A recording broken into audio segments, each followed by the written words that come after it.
حتى يقدموها للعالم.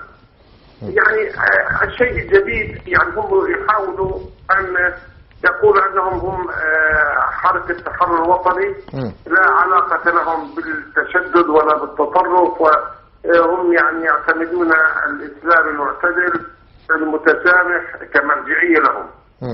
إلا أن أنت تعرف أن هناك حركات أو حركات إسلامية أو ما يسمى بالإسلام السياسي في بعض البلاد، يعني تطرف خطير للغاية، فهم يريدون أن يرسلوا رسالة للعالم أنهم ليسوا لا علاقة لهم بأفكار داعش ولا بغير داعش ولا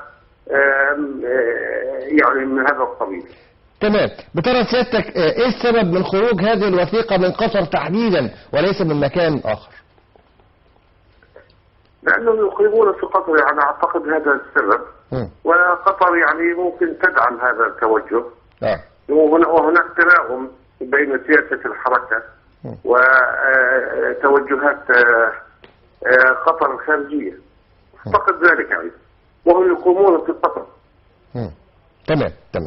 أنا سعيد جدا بهذه المكالمة، بشكرك جدا فضيلة الشيخ الدكتور تيسير التميمي قاضي قضاة فلسطين، وكنا نتحدث سويا عن بيان حماس الأخير.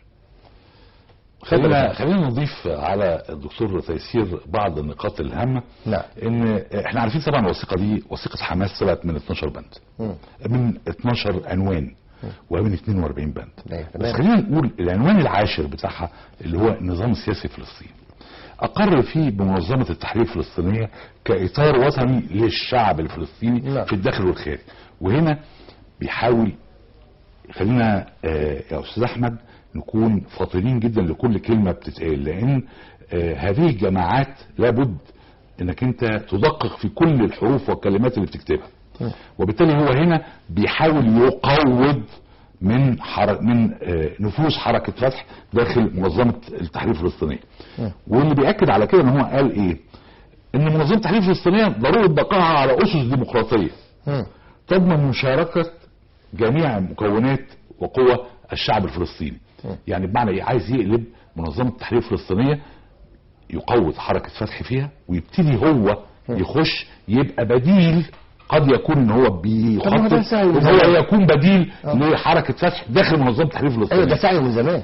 ايوه ماشي، بس هو فشل في كده. بيحاول برضه يعملها. برضه هو هنا حب يقول ايه، السلطة الفلسطينية اللي هي الرئيس محمود عباس قال ان هي واجبها في خدمة الشعب الفلسطيني وحماية امنه وحقوقه المشروعة.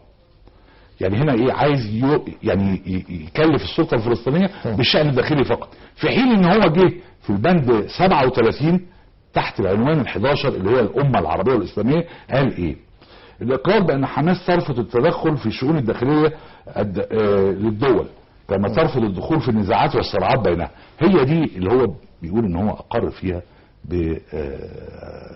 بوقف اي دعم لأي عناصر في مصر. وقال ايه، السعي لإقامة علاقات متوازنة مع مختلف دول العالم وبخاصة الدول العربية. انا النهاردة بقول السلطة الفلسطينية اللي هي الحكومة الفلسطينية تهتم بشؤون الشعب وامنه وحقوقه الداخلية، في حين ان هو هنا ادى لنفسه حق اقامة علاقات متوازنة مع الدول الخارجية، وكأنه عايز يطلع بالدور الخارجي.